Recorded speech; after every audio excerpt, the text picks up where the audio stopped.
Selamat pagi, Jess. Komen ini, oke, 9 menit saya jelaskan ya. Pak Jess, aku ngomong sama penderita asam lambung. Pada gak percaya, susah menjelaskan. Disuruh jangan minum manis sama nasi, tepung gorengan, bingung dengan pola pikir mereka. Pak, jangan bingung Pak. Emang itulah zona nyaman. Kamu kalau melawan zona nyaman tidak bisa. Saya ceritain ya, satu cerita ya Pak. Suatu ketika terjadi di daerah Eropa, ya, ada suami istri, dua pasang suami istri yang mereka tidak saling kenal, mereka sama-sama melahirkan dalam satu momentum. Nah, ini terjadi sekitar puluhan tahun yang lalu ya, sebelum canggih seperti hari ini ya. Dua-duanya melahirkan, yang satu punya anak laki, yang satu punya anak laki. Lalu mereka, anaknya ini dibawa sama suster, pergi ke ruangan anak, dan kemudian dipisahkan dari orang tuanya. Kan tahu ya, kalau kamu seusia dengan saya, kamu akan melihat anak-anak itu seperti itu. Kondisinya seperti itu. Nah, sampai suatu ketika, si anak A sama si anak B ini, suster itu memandikan barengan. Dan kemudian ketika dimandikan, gelangnya copot. Dua-dua anak itu gelangnya copot. Sehingga ketika jatuh ke bawah, si suster lupa yang mana gelangnya si A, yang mana gelangnya si B. Nah, suster itu bingung. Gimana caranya ini? Ya udah pokoknya dipasangin lagi. Dan alhasil apa yang terjadi? Anak itu kembali kepada orang tuanya masing-masing. Lah si suster itu masih kebingungan apakah ini gelangnya si A atau ini gelangnya si B.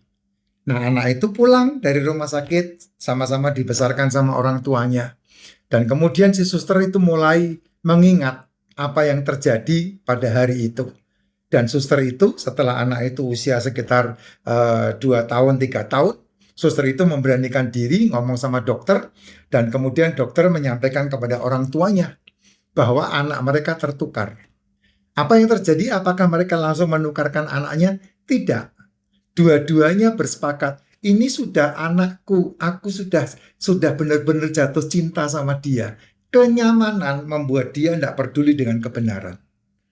Demikian juga dengan kehidupanmu. Baik itu dalam kemiskinan, baik itu di dalam penyakit, baik itu di dalam kesehatan, baik itu juga di dalam kamu beragama. Kenyamanan membuat kamu buta, kenyamanan membuat kamu tidak mau tahu kebenaran, kenyamanan membuat kamu merasa ini sudah punyaku, jadi tidak ada turn back, tidak ada jalan balik. Nah, sama dengan orang-orang yang sudah terhipnotis dengan informasi yang jadul, yang merusak, yang sudah membuktikan mereka masuk dalam lingkaran setan, mereka tidak akan peduli itu. Saya mau ngomong sampai berbusa pun tidak ada gunanya. Hanya orang-orang tertentu yang mereka disingkapkan kebenaran dan mereka mentrial, mencoba. Baru mereka akan dibukakan kebenaran itu kepada orang-orang tersebut. Demikian juga dengan kamu, Pak. Jangan pernah berpikir kalau kamu menyampaikan sesuatu yang baik, orang akan menerima. Tidak, orang pasti akan berpikir sebaliknya. Makanya ketika kamu mau melakukan sesuatu yang baik, kamu tidak usah peduli orang itu menerima atau tidak. Lakukan saja. Lakukan saja. Ketika kamu melakukan saja, orang-orang yang mendengarkan kamu, mereka mungkin akan mencoba. Mereka mungkin akan mendengar, mereka mungkin akan trial. Sama seperti saya. Ketika tahun 2019 saya menyampaikan itu kepada teman-teman saya, tidak ada yang terima. Tidak ada yang terima. Beneran, sampai sekarang saya menjalankan 8 tahun, sudah sekian banyak orang yang melihat keajaiban dari cara hidup seperti yang saya sampaikan. Tidak semuanya menerima. Beneran, tidak semuanya menerima. Tapi bukan urusan kita. Kita hanya menyampaikan. Kalau kamu mau terima syukur, tidak mau terima sudah. Padahal penjelasannya jelas. Bener enggak kalau saya ngomong? Orang yang biasa menyarapin tubuhnya dengan sebutan yang seringkali disebutkan ganjel perut dengan nama sarapan, orang itu pasti akan bermasalah dengan mah. Itu sudah bukan rahasia umum. Setiap orang mengalami hal yang sama. Tapi ketika dikasih tahu, jangan sarapan. Sarapan yang terbaik tidak sarapan. Mereka tidak bisa terima. Kenapa? Karena menurut otak mereka, informasi di alam bawah sadar mereka, tidak sarapan itu penyebabnya mah. Salah besar. Justru sarapanlah yang menyebabkan mah. Dikit-dikit makan dikit-dikit lah yang menyebabkan kamu kena mah. Kenapa? Karena kamu melanggar siklus.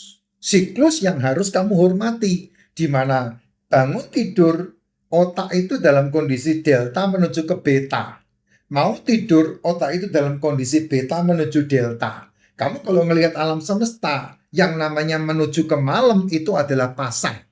Yang menuju ke siang itu adalah surut. Itu sudah siklus. Kamu tidak bisa membantah itu. Even itu di depan mata kebenaran itu dibuka. Orang tidak percaya. Beneran. Bahkan kalau kamu mau melihat fakta yang di depan mata kamu, ya, tapi saya tidak berani ngomong inilah ya.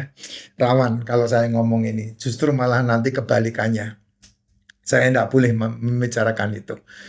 Ya, itu yang fakta. Makanya tidak usah marah ketika orang tidak setuju dengan kamu. Gitu.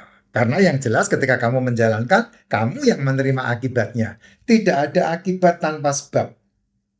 Tidak ada akibat tanpa sebab. Sebab dulu, maka akan ada akibat. Kamu menyebabkan tubuhmu sehat, maka kamu akan berakibat tubuhmu sehat.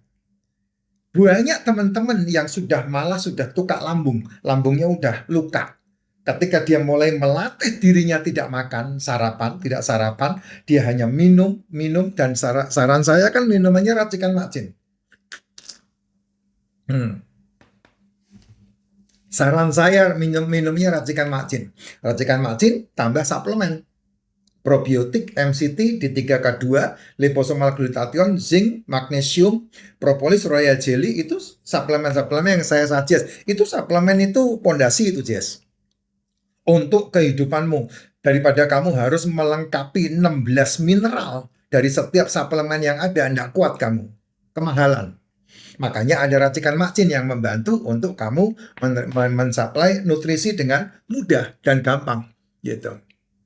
Ya, nah kamu kalau melihat itu, makanya banyak efek yang ditimbulkan ketika dia berani tidak makan malam, berani tidak sarapan, yang diperbaiki dalam tubuhnya itu banyak, terutama masalah metabolik, terutama masalah sel yang gagal meregenerasi. Makanya selnya bisa meregenerasi dengan baik dan akibatnya banyak banget. Kalau kamu rutinkan dan kamu udah menjadi habit kayak saya, ya 18 jam tidak makan, terutama dari jam 7 malam sampai jam 12 siang, berarti makanmu di antara jam 1 sampai jam 6 sore, itu kamu akan melihat keajaiban tubuhmu luar biasa. Benar, yang orang yang ambeien bisa tahu-tahu hilang sendiri, yang eksim bisa bersih sendiri, yang gatal-gatal bisa sembuh sendiri, yang tumor bisa bisa memperbaiki dirinya sendiri, yang masalah-masalah jantung ngos-ngosan bisa pulih sendiri. Kamu kalau lihat VT-VT saya, itu semua semua VT saya rata-rata menstip komen-komen yang dijawab, termasuk testimonial dari orang-orang yang mengalami keajaiban. Itu sudah saya buatin video, dan ada 8 akun saya yang dibana mantok. Ya, ini akun yang ke-9 dan satu lagi akun yang ke-10. Satu lagi akun bisnis yang ada di yang urusan kripto. Itu sudah ngetop itu. Makanya racikan macin itu sampai dikonsumsi di Australia, di Eropa, di Amerika, di KL, itu keluarga-keluarga di Indonesia yang mengirim ke mereka.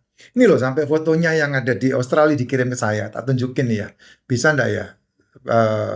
Kayaknya enggak bisa deh. Nanti saya tunjukin deh. Lihat yang paling akhir ini. Ada foto dia lagi ngeteh di Australia. Itu ditunjukin sasetnya racikan macin itu. Disampaikan ke saya. Pak, racikan macin sampai ke Aussie, Pak. Seneng teman-teman keluarga saya di Aussie mengkonsumsi racikan itu. Sampai seperti itu. Waduh ya, saya terima kasih karena yang ngirim bukan saya. Nah, Jess, itu loh. Jadi kalau yang enggak mau, enggak usah dipaksa.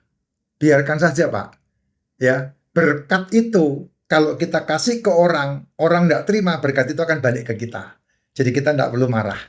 Kita enggak perlu emosi gitu. Ya, kita enggak perlu emosi. Karena apa? Karena banyak hal yang berbicara tentang kenyamanan yang salah, yang orang itu yang harusnya berbalik tapi dia enggak mau.